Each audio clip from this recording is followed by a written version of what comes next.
Le commissaire divisionnaire adjoint Patrick Sabiti Abdallah est suspendu dès ses fonctions de commissaire provincial de la police nationale au Katanga sur instruction du chef de l'État, une sanction qui fait suite à l'entrée le 23 mars dernier des Mai Mai Bakata Katanga dans la ville de Lubumbashi. Surveillez votre tension artérielle, c'est le thème choisi cette année pour la Journée mondiale de la santé célébrée ce 7 avril. Dans différents hôpitaux de la RDC, au moins 4 malades sur 10 ont un problème de tension artérielle. Et puis au Bas-Congo, les ministres provinciaux seront investis le 16 avril prochain. La publication du gouvernement provincial, c'est depuis le 9 mars dernier que ce gouvernement a été publié par le gouverneur Jacques Mbadou, élu lui en octobre 2012.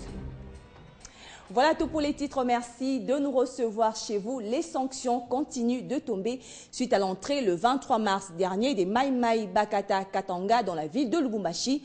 Sur instruction du chef de l'État, commandant suprême des forces armées et de la police nationale, le commissaire divisionnaire adjoint Patrick Sabiti Abdallah est suspendu dès ses fonctions de commissaire provincial de la police nationale congolaise au Katanga. Il est également rappelé à Kinshasa pour réseau d'enquête. Patinkeri. Après l'entrée le 23 mars dernier des Mai Mai Bakata Katanga dans la ville de Lubumbashi, d'aucuns se demandaient si les sanctions allaient tomber sur différents chefs de services de sécurité. 2 semaines après, 2 chefs de l'armée et de la police ont été suspendus. Dans un communiqué du ministère de l'Intérieur et Sécurité rendu public le 6 avril à Kinshasa, le commissaire divisionnaire adjoint Patrick Sabiti Abdallah vient d'être suspendu de ses fonctions de commissaire provincial de la police nationale congolaise du Katanga sur instruction du chef de l'État. Le commissaire concerné est également rappelé à Kinshasa pour raison d'enquête. Le communiqué indique aussi que le divisionnaire adjoint Bonaventure Monga Sata est désigné pour assurer l'intérim. Cette suspension fait certainement suite au dernier Conseil supérieur de sécurité réuni à Kinshasa sous la direction du président de la République Joseph Kabila, commandant suprême des FARDC et de la police nationale congolaise. Le Conseil avait salué les actions menées par les forces de sécurité pour avoir réussi à neutraliser et à assurer le transfèrement à Kinshasa d'un groupe d'inciviques ayant perturbé l'ordre public à Lubumbashi au mois de mars 2013. Le général Sabiti est suspendu quelques jours après le général Michel Ekuchu Wazanga, commandant de la 6e région militaire basée au Katanga. L'officier des FARDC a été suspendu pour manquement grave dans l'exercice de ses fonctions. Nous l'annoncions à l'ouverture de ce journal, surveillez votre tension artérielle. C'est le thème choisi cette année pour la Journée mondiale de la santé célébrée ce dimanche 7 avril. Dans différents hôpitaux de la RDC, au moins 4 malades sur 10 ont un problème de tension artérielle. Il est conseillé à ceux qui sont déjà atteints de l'hypertension artérielle de se faire prélever la tension artérielle régulièrement et prendre les médicaments aux mêmes heures. Suivez. L'hypertension est l'une des principales causes de décès dans les pays riches comme dans les pays pauvres. C'est ce qu'a déclaré le secrétaire général des Nations Unies, Ban Ki-moon, samedi 6 avril, dans son message en rapport avec cette journée.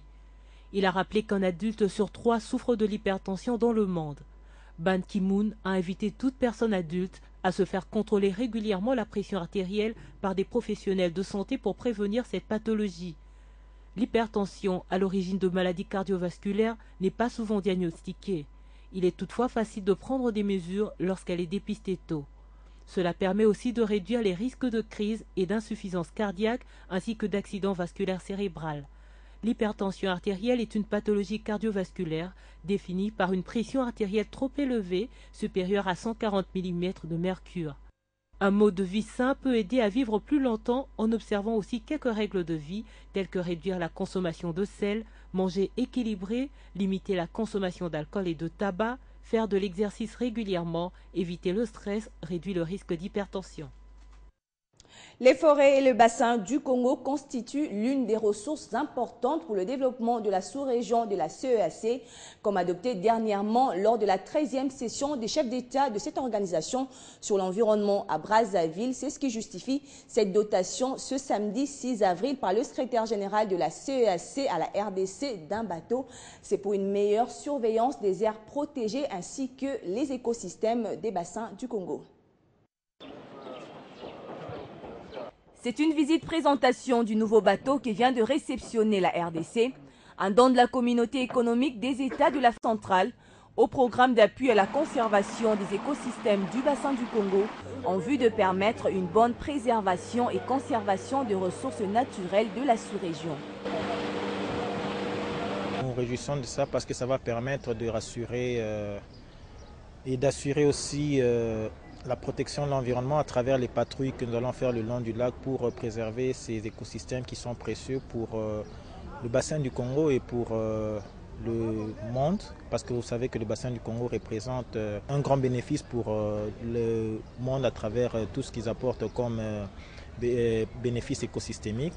Un vaste programme sous-régional de la CEAC qui vise la régénération des écosystèmes, mais surtout l'amélioration des conditions de vie de la population. C'est un outil de travail pour eux, parce qu'il faut être mobile sur l'eau, parce que les braconniers viennent par l'eau. Vous ne pouvez pas les pourchasser à terre, il faut être aussi à l'eau comme eux.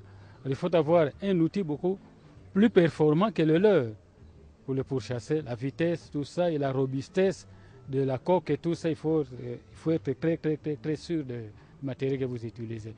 Ce geste de haute portée et salutaire de cette organisation économique de l'Afrique centrale vise à atteindre une autonomie collective et à élever les niveaux de vie des populations locales en République démocratique du Congo. Au Bas-Congo, les ministres provinciaux seront investis le 16 avril prochain. La société civile de cette province se plaignait que cette investiture prenait du temps, une situation qui était préjudiciable à la province selon la nouvelle société civile depuis la publication du gouvernement provincial le 9 mars dernier par le gouverneur Jacques Mbadou. Élu en octobre 2012, le gouverneur du Bas-Congo, Jacques Mbadou Sitou, a officiellement pris ses fonctions le lundi 28 janvier à Matadi. Le nouveau gouverneur avait promis de travailler pour la cohésion de la province du Bas-Congo. Sachez aussi que les kimbanguistes du monde entier ont célébré hier la création de leur église. C'était le 6 avril 1921 que l'église a été fondée par Simon Kimbangu, considéré à ce jour comme l'un des rares prophètes noirs que compte le continent. Plusieurs festivités ont eu lieu dans toutes les représentations de l'église à Kinshasa comme à l'intérieur du pays, notamment à Kamba, Jérusalem, dans le Bas-Congo, lieu saint de cette église. Retour sur cet événement avec Alain Lino Mwamba. En vert et blanc, couleur traditionnelle de l'église, les femmes foulard à la tête, pieds nus, jeunes et vieux, tous ont répondu présents à ce culte. Au rythme de la fanfare de l'église, la traditionnelle marche cadencée était au rendez-vous.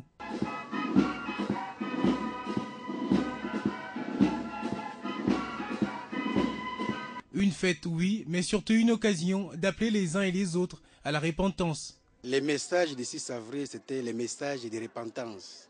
Parce que Dieu a pensé à l'homme noir, en nous envoyant Papa Simon Kimbangu comme le Saint-Esprit. Et son message a commencé par la repentance. Donc sans la repentance, personne ne peut être sauvé. Après la création de l'église par le prophète, c'est le 24 décembre 1959 que Joseph Diangenda Nkuntima, fils de Simon Kimbangu, crée officiellement l'église de Jésus-Christ sur la terre par son envoyé spécial, Simon Kimbangu, qu'il dirige jusqu'à sa mort en 1992. Aujourd'hui, l'église continue d'exister et compte des milliers de fidèles à travers le monde, dont au Congo-Brazzaville et l'Angola. L'église a une grande histoire et un lieu secret appelé Nkamba. Nkamba, c'est la source du kimbanguisme. C'est là où tout a débuté. Donc, il faut toujours remonter à la source. Voici la cité de Nkamba. Elle est depuis 1921 considérée par les kimbanguistes comme la Nouvelle Jérusalem, selon la révélation faite à Simon Kimbangu par Jésus-Christ. Aujourd'hui, le grand temple que nous vous montrons sur ces images d'archives est le lieu du déroulement des grandes manifestations, comme le démontre cette vidéo tournée en 2010. 200 mètres de longueur sur 50 mètres de large, comportant 37 000 places assises, dont la construction avait été prédite le 10 septembre 1921 à Mbanza-Sanda, ces lieux historiques fait la fierté de cette unique cité sainte kimbanguiste. Et puis un mot de sport, sachez que l'ASV Club de Kinshasa a été éliminé de la Ligue de champions de la CAF après son match nul 0 but partout enregistré samedi au Stade des Martyrs face au club Zamalek d'Égypte. Le club de Kinshasa qui devait remonter un léger retard d'1-0 au match aller joué en Égypte n'a pas pu marquer de but à domicile pour se qualifier au prochain tour de cette compétition. C'est donc la deuxième équipe congolaise sur les 4 engagées à être éliminée des compétitions africaines interclubs. Après Don Bosco de Lubumbashi, le tout-puissant Mazembe, quant à lui, jouera son match retour des 16e de finale ce dimanche face à Mochudi du Botswana au stade Mazembe de Lubumbashi. Et voilà, c'est la fin de ce journal. Merci de l'avoir suivi. L'actualité continue sur le www.tele50.com.